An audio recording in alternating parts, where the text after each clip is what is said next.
our relationship. I think at that point, things were coming down on us pretty hard, and we started to take care of each other a lot more. Yeah. We did 70. CBS had strict rules about editing the Smothers Brothers Comedy Hour. Every second was reviewed. Every word was checked. But on September 17, 1967, something slipped through. The censors missed it, the director didn't catch it, and even the brothers themselves didn't realize until later. During The Who's performance, the camera accidentally captured something in the background. Something that proved what many suspected, but could never confirm. The Smothers Brothers story itself began with tragedy. Their father, Major Thomas B. Smothers Jr., an Army officer, was serving in the Philippines in 1941 when Japan invaded. Their mother, Ruth, and the boys were sent away, but Major Smothers was captured. He survived the brutal Bataan Death March and was later imprisoned at Fukuoka Nara 22 in Japan. In April 1945, near the end of the war, he was too sick to work. On April 25th, he was moved from Fukuoka to Korea, but he never made it. Some reports say he was buried at sea, others that he was cremated in Korea. Of the 110 men transferred with him, only 36 survived, and Major Smothers was the last to die. Ruth was left alone to raise Tom, born in 1937, and Dick, born in 1938 in California, where she worked long hours to support them. Life was hard, and that pain shaped their comedy for years to come. Their comedy first took off in 1959 at San Francisco's Purple Onion, where they were booked for just 2 weeks, but stayed for 36, earning $2,000 a week compared to the $2 a night they once made.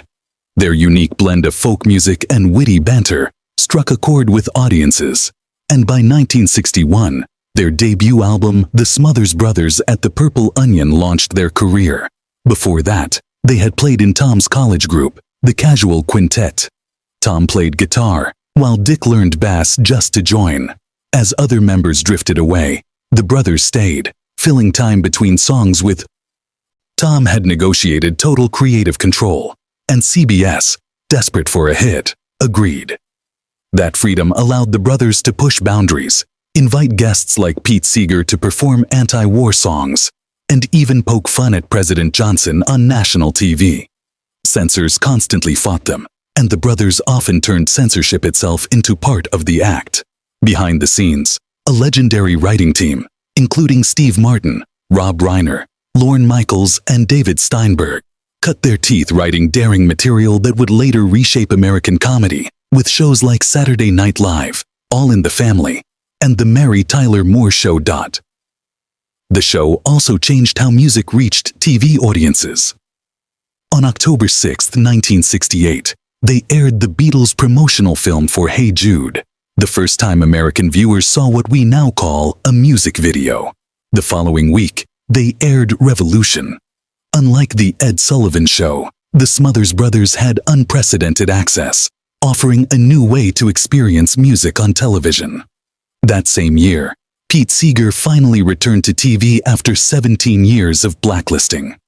In September 1967, CBS cut his song Waist Deep in the Big Muddy, a direct jab at Johnson's Vietnam policy. Tom Smothers refused to stay quiet and leaked the story to the press. Public outrage forced CBS to air it uncensored on February 25, 1968, a historic moment when protest music openly challenged a sitting president. From 1967 to 1969, the show gave a platform to bands mainstream TV avoided. The Who, The Doors, Jefferson Airplane, Buffalo Springfield, and Steppenwolf all performed. These weren't safe choices. The Who's performance ended with smashed instruments and explosives in Keith Moon's drum kit, which damaged Pete Townshend's hearing. The Doors performed Touch Me with a full orchestra. Jefferson Airplane sang Crown of Creation about nuclear war. Buffalo Springfield played For What? Jimi Hendrix once called the Smothers Brothers heroes for letting art and protest live together on television. At the time, Hendrix was at the height of his career, and though CBS had just canceled the Smothers Brothers Comedy Hour for being too controversial, he made sure people knew the brothers mattered. Their show blended music, comedy, and protest like nothing else on TV. A perfect example was the recurring skit, Share a Little Tea with Goldie, where Lee French played Goldie O'Keefe, a spaced-out hippie who gave advice loaded with double meanings. Everyone knew tea meant weed, and though CBS forced a name change from Goldie Keefe, the jokes about roaches and stoner culture still slipped through. Goldie became a cult favorite, especially with younger audiences who felt the show was secretly winking at them. But nothing captured the chaotic spirit of the show like The Who's infamous performance on September 17, 1967. Drummer Keith Moon secretly packed his bass drum with explosives, far more than anyone expected. When the band hit the finale of My Generation, the blast sent smoke, debris, and shrapnel flying. Pete Townshend's hair was blown back, his hearing permanently damaged, while Moon himself was knocked down by the force. Amid the smoke, Townshend grabbed Tom Smothers' acoustic guitar and smashed it on stage, leaving the host stunned. The moment was shocking, dangerous, and unforgettable. An explosion that became part of rock history. Parents were outraged, kids felt it was freedom, and America had never seen anything like it. But controversy didn't stop there. Folk singer Joan Baez appeared to dedicate a song to her husband, David Harris, who was going to jail for draft resistance, but CBS censored most of her statement. President Lyndon B. Johnson and later Richard Nixon personally pressured CBS to rein in the brothers.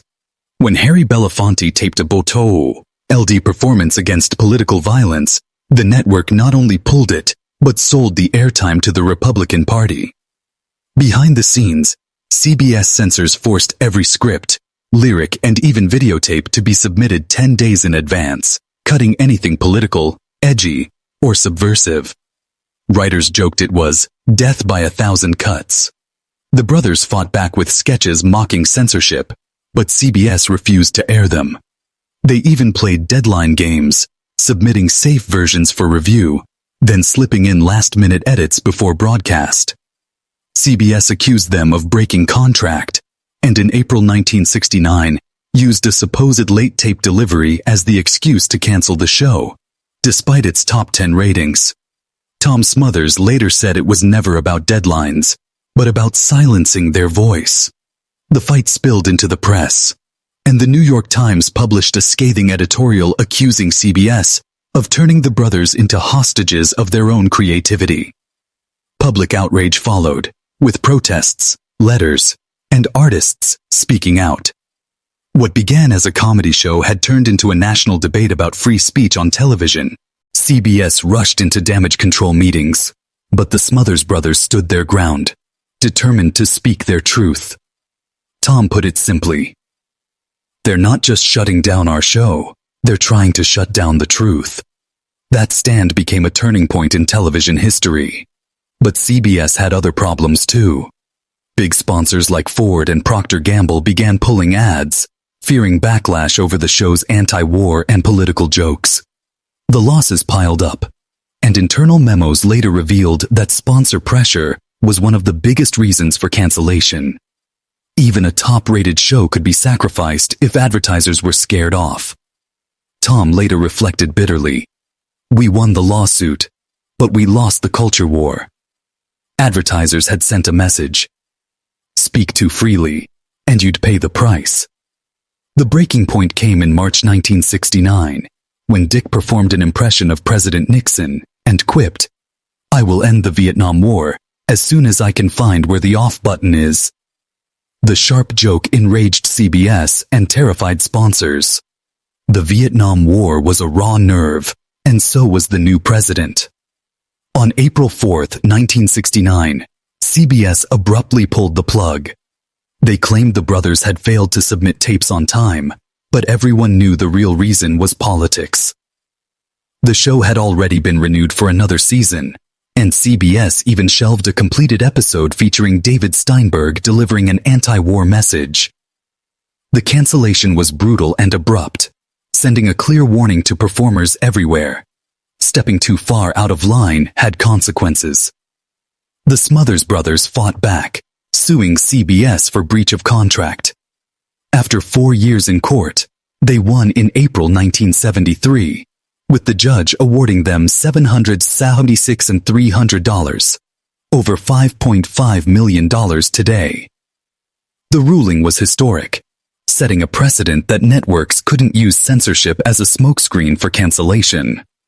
But the victory was bittersweet. They had already lost their platform, and future projects never recaptured the magic of their comedy hour. CBS wasted no time replacing them with Hee Haw, a safe, rural comedy filled with corny jokes and country songs. It ran for 23 seasons, proving networks preferred safe profits over risky art. The loss left scars. Tom took it hardest, admitting years later that losing the show shattered his confidence. Dick coped by diving into car racing and winemaking. But both brothers were forever changed. They tried again. In 1970, ABC gave them a summer slot. But the war was winding down, and audiences weren't as hungry for rebellious humor. Ratings dropped, and the show was cut. In 1975, NBC gave them another chance, and the premiere was a smash, ranking as the 5th most watched show in America. But behind the scenes, clashes with producer Joe Hamilton and network restrictions drained momentum. By mid-season, ratings collapsed, and the show was canceled again. Tom briefly regained control, creating daring sketches with guests like George Carlin and Ringo Starr. But it wasn't enough. Once more, the network shut them down. Nearly 20 years later, in 1988, CBS brought them back for a 20th anniversary Smothers Brothers Comedy Hour reunion special. It earned Emmy nominations and strong ratings, but it was tame, gentle nostalgia instead of fiery rebellion. A full revival followed, running from 1988 to 1989, but television had moved on. It earned 5 Emmy nominations, but lacked the cultural spark of the original. By then, the Smothers Brothers were legends. In 2022, UC Santa Barbara's Performing Arts Collection preserved their entire archive, contracts, legal papers, recordings, and music sheets, cementing their role in television history. The Smothers Brothers Comedy Hour, 1967 to 1969, was more than entertainment. It pushed boundaries before Saturday Night Live even existed. Writers like Lorne Michaels, Steve Martin, and Rob Reiner sharpened their craft there, while George Carlin and others flourished under its freedom. The brothers proved comedy could confront war, censorship, and politics head-on. They invited acts like The Who, Jefferson Airplane, Simon Garfunkel, Pete Seeger, and even premiered the Beatles' Hey Jude video, giving mainstream America its first glimpse of counterculture. Bill Maher later summed it up perfectly. They weren't afraid to upset people who disagreed with them. They weren't trying to please everyone. They showed that comedy could take a stand and matter. That is the Smothers Brothers' true legacy. They didn't just make people laugh. They proved comedy could speak truth to power.